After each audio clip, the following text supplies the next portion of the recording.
The Navajo people survived decades of blood and battle, fighting for their place in the history books, but few know about their secret weapon and how it saved America. But we'll get into that part a little later. The Navajo people were once nomadic hunter-gatherers, living off the land as their simple yet substantial way of life. Today, they are the largest Native American tribe in North America. From fascinating cultural traditions to indescribable massacres, find out how the Navajo people survived decades of injustice and conflict using sheer persistence and their intriguing secret code. The Navajo are a Native American people of the southwestern United States. With more than 400,000 enrolled tribal members as of 2021, the Navajo Nation is the largest federally recognized tribe in the United States.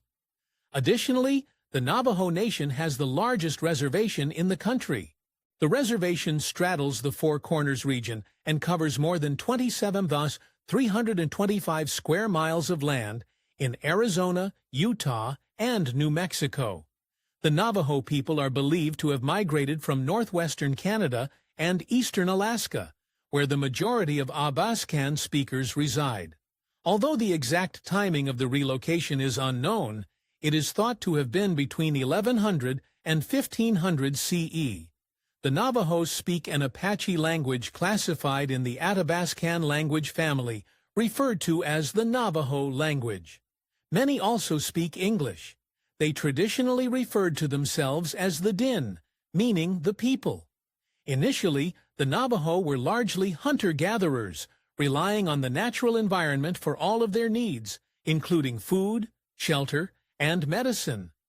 Traditionally, the Navajo lived in hogans, a dome-shaped house with a wood frame and walls made out of clay. The door of the hogan always faced east so they could see the sunrise.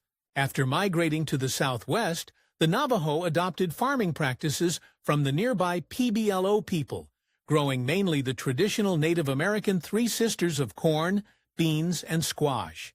In addition to crops, they started herding sheep and goats as both their main source of food as well as trade.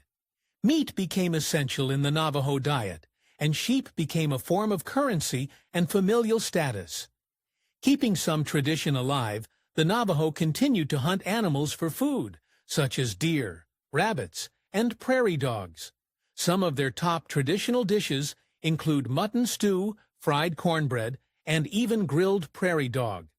Before the Navajos started raising sheep, they wore clothes made of woven yucca plants or deerskin. The men wore breechcloths and the women skirts. Their shoes were soft leather moccasins. Later, they wore clothes woven from the wool of sheep.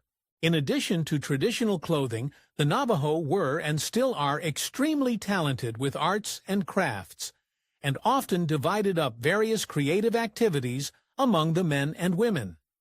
This included silver jewelry, which was created by the men that often include turquoise embellishments. In addition to the jewelry, the Navajo women wove blankets and made clay pots, both of which would become significant symbols of the Navajo culture. Navajo chiefs' blankets, handcrafted by the tribe's women, were often used as symbols of wealth, power, and prestige. These were highly sought after and were considered valuable trade items. Native American leaders and chiefs would often wear or display these blankets as a sign of their authority and influence. Today, authentic Navajo blankets are extremely valuable for their rarity, scarcity, and artistry. These blankets could take up to a year to make, and neither two were ever exactly the same. The value of the woven blankets was equally as valuable back in the day, especially in terms of trade. They were used as clothing, blankets, window and door coverings, and entrance rugs. Over time, colors and fabrics were acquired and added, increasing their uniqueness and value. Historically, the structure of Navajo society is largely a matrilineal system in which the family of the women owned livestock dwellings, planting areas, and livestock grazing areas. Aside from that, there are other considerations taken in regards to their social structure. There's a system of clans, or K, that defines relationships between individuals and families. The clan system is exogamous. People can only marry or date partners outside their own clans, which for this purpose include the clans of their 4 grandparents. Some Navajos favor their children to marry into their father's clan. While clans are associated with a geographical area, the area is not for the exclusive use of any one clan. Members of a clan may live hundreds of miles apart, but still have a clan bond. Once married, a Navajo man would follow a Matrao residence and live with his bride in her dwelling and near her mother's family. Daughters, or if necessary, other female relatives were traditionally the ones who received the generational property inheritance. In cases of marital separation, women would maintain the property and children. Children are born to and belong to the mother's clan and are born for the father's clan. The mother's eldest brother has a strong role in her children's lives. As adults, men represent their mother's clan in tribal politics. Today, there are more than 100 clans, but traditionally, there were 4 clans set to be the original ones given to the Navajo from the changing woman. These clans were the Towering House Clan, One Walks Around Clan, Bitter Water Clan, and the Mud Clan. Men and women are seen as contemporary equals as both males and females are needed to reproduce. However, women's fertility is important. Although women may carry a bigger burden, fertility is so highly valued that males are expected to provide economic resources known as bride wealth. It is considered to be immoral and/or stealing if one does not provide for the other in that premarital or marital relationship. In regards to fertility, corn is a symbol of fertility in Navajo culture. So much so that they eat white corn during their wedding ceremonies to encourage fertility. Corn is a central part of the Navajo, as well as other native tribes. Corn pollen is used in daily prayers to cure illness and during puberty and marriage ceremonies. Cornmeal or pollen can be offered to the rising sun with prayer. Navajo's spiritual practice is about restoring balance and harmony to a person's life to produce health, and is based on the ideas of Huji. Actually, it goes much deeper than this. Navajo religion is widely practiced and notable for its intricacy. Some of its traditions relate to the emergence of the first people from various worlds beneath the surface of the earth. The Navajo people believe they passed through 3 worlds before arriving in this world. The 4th world, or the glittering world as it's known. They also believe in 2 classes of people, Earth people and Holy people. Earth people, the Navajo must do everything within their power to maintain the balance between Mother Earth and man.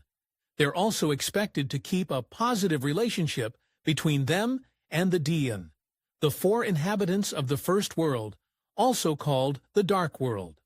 The first world is also where the first woman and the first man came into existence. Because the world was so dark, life could not thrive there, and they had to move on. The second world, also called the Blue World, was inhabited by a few of the mammals Earth people know today, as well as the Swallow Chief. The first world beings offended him and had to move on to the third world. The third world, also called the Yellow World, is where they found the 4 sacred mountains. But due to a great flood, first woman, first man, and the holy people were forced to find another world to live in. This time, when they arrived, they stayed in the 4th world. In the glittering world, true death came into existence, as well as the creation of the seasons, the moon, the stars, and, of course, the sun. The holy people or Dan had instructed the earth people to view the 4 sacred mountains as the boundaries of the homeland in which they should never leave. This included Blanca Peak in Colorado, Mount Taylor in New Mexico, San Francisco Peaks in Arizona, and Hesper Mountains in Colorado. Times of day as well as colors are used to represent the 4 sacred mountains as well. The importance of a specific number is emphasized in the Navajo religion, the number 4, which appears to be sacred to their practices. 4 times of day, 4 colors, 4 original clans, and 4 original songs. Some of the Navajo religious rites and ceremonies are simple rituals carried out by individuals or families for luck, in travel and trade, or for the protection of crops and herds. More complex rites involve a specialist who is paid according to the length and complexity of the ceremony. This is more typical in regards to curing physical and mental illnesses. Many other ceremonies were simply prayers, songs, and dances that were accompanied by dry paintings made of pollen and flower beds. In some cases, hundreds and even thousands of Navajo people are in attendance, and these ceremonies are still performed today. Although the Navajo never raided as extensively as their neighboring tribes, like the Apache, their raiding was serious enough that there is now a term used to describe major conflicts they were involved in. The Navajo Wars began back in the 16th century and included 3 distinct periods of conflict in the American West. The Navajo against the Spanish from the late 16th century through to 1821. The Navajo against the Mexican government from 1821 through to 1848, and finally, the Navajo against the United States, which happened after the 1847 to 1848 Mexican-American War. These conflicts range from small-scale raiding to large expeditions mounted by government forces. It wasn't until the 18th century, however, that a European explorer would lead an expedition into Navajo land. The Navajo were less than receptive. Although the goal was to create a path of travel for Spaniards, they were unable to penetrate Navajo territory before the United States government existed. The Spanish military attempted to subdue the Navajo and limit their raiding after they had made peace with the PBLO people. The Navajo and Pueblo maintained peace, and for the most part, limited raiding between their neighboring territories. The PBLO people had initially fought against the Navajo for encroaching on their homelands. In 1821, Mexico overthrew the Spanish government, and the Mexican military moved into the territories formerly controlled by the Spanish. The conflict with the Navajo continued. Additionally, the expansion of Mexican settlements throughout New Mexico increased their exposure to the Navajo raiders. In 1846, the United States took possession of New Mexico and Arizona after the Mexican-American War. The Navajo continued to raid the Americans and the New Mexicans, formerly the Mexicans, resulting in conflict between the American military and the Navajo forces. In 1849, the military signed a peace treaty with the Navajo. Although this brought temporary peace, in 1858 the military resumed operations against the Navajo. In 1861, the Navajos started a major campaign of raiding in response to a series of American military operations. Following these events, the American military began a major operation to relocate the Navajo to the Bosondo in New Mexico. The Long Walk, which took place from 1864 to 1866, involved the forced relocation of the Navajo to Bosondo, hundreds of miles away from their traditional homeland. Many died from exposure and starvation during the Long Walk, and the survivors faced harsh conditions at the Bosondo Reservation. The Long Walk, as it became known, was a brutal forced march of more than 300 miles with thousands of Navajo men, women, and children compelled to make the journey under harsh conditions. The journey was treacherous. Those who lagged behind or resisted were often killed. Many perished from exposure, malnutrition, and disease along the way. Those who survived the grueling march faced further suffering at the Bosondo Reservation, where conditions were harsh and resources scarce. Upon arrival at Bosondo, the Navajo were met with a harsh environment that was ill-suited for their way of life. The land was infertile, water was scarce, and the government-issued supplies were inadequate. The conditions led to widespread disease and malnutrition, and many more Navajo perished. The harsh reality of life at Bosondo led to significant hardship and suffering for the Navajo people who were accustomed to the relative abundance of their homeland. The Navajos' traditional way of life was severely disrupted. The communal and agricultural lifestyle they had built was impossible to maintain under such harsh conditions. The lack of sufficient food, inadequate shelter, and poor sanitation led to outbreaks of disease and high mortality rates. The Navajo were forced to depend on inadequate government rations, which were often spoiled or insufficient. The suffering of the Navajo at Bosque Redondo did not go unnoticed. Reports of the deplorable conditions reached officials in Washington, D.C., prompting an investigation. Humanitarian concerns and political pressure eventually led to a reconsideration of the Navajos' forced confinement. After several years of hardship, the U.S. government acknowledged the failure of the Bosque Redondo experiment. In 1868, the United States and the Navajo signed a treaty that allowed the Navajo to return to their homeland. The treaty established a reservation within their traditional territory, marking a significant movement in Navajo history. The return to their homeland allowed the Navajo to begin rebuilding their lives and preserving their cultural heritage. Despite the trauma and suffering they endured, the Navajo demonstrated remarkable resilience and determination. Upon returning to their homeland, the Navajo faced the immense task of rebuilding their communities. But even though the Navajo were finally home, their tragedies were far from over. Economic conflicts persisted for many years as resources assigned to the Navajo were exploited by civilians and companies.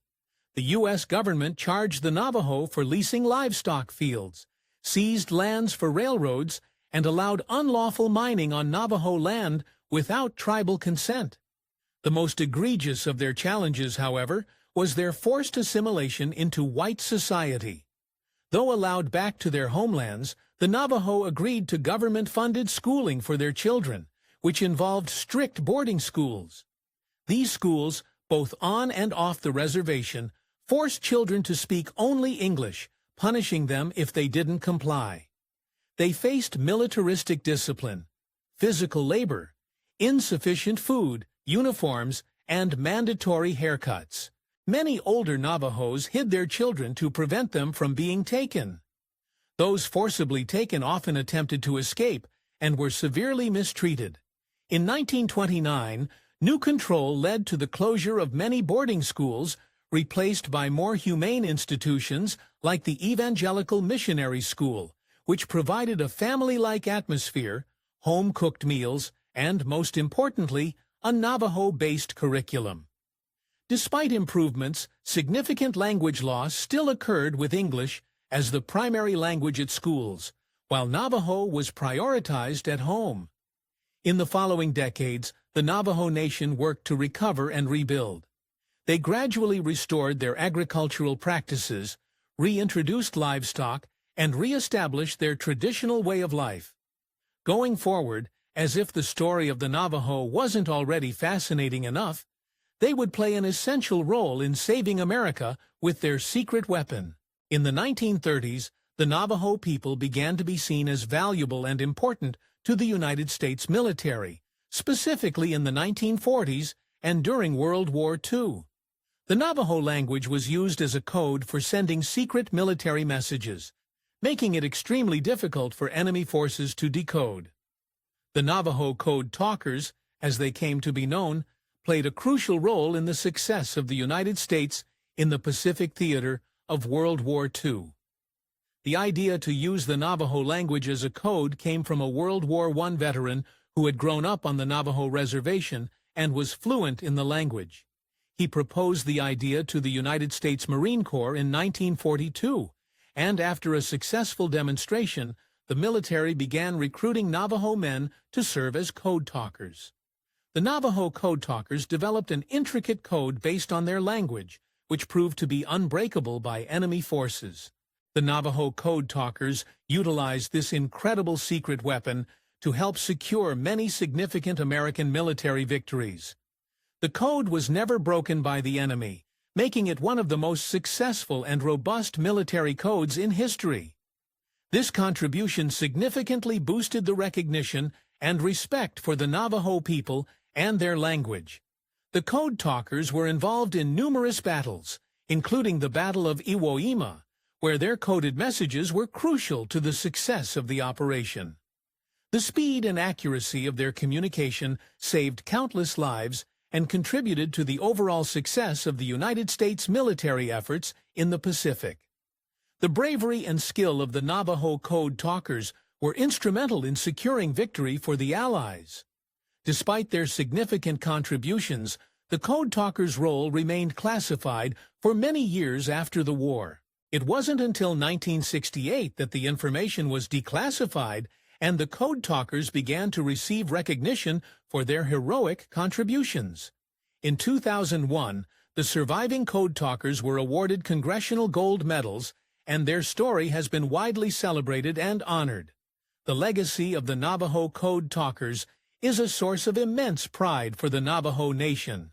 Their contributions during World War II demonstrated the strength and resilience of the Navajo people and highlighted the importance of their language and culture.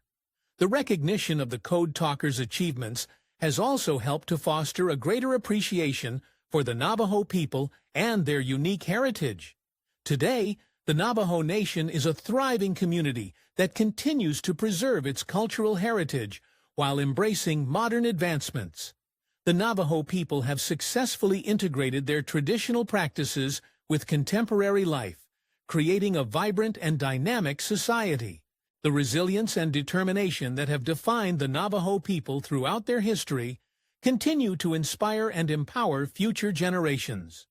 The Navajo Nation is also actively involved in various economic and educational initiatives aimed at improving the quality of life for its members.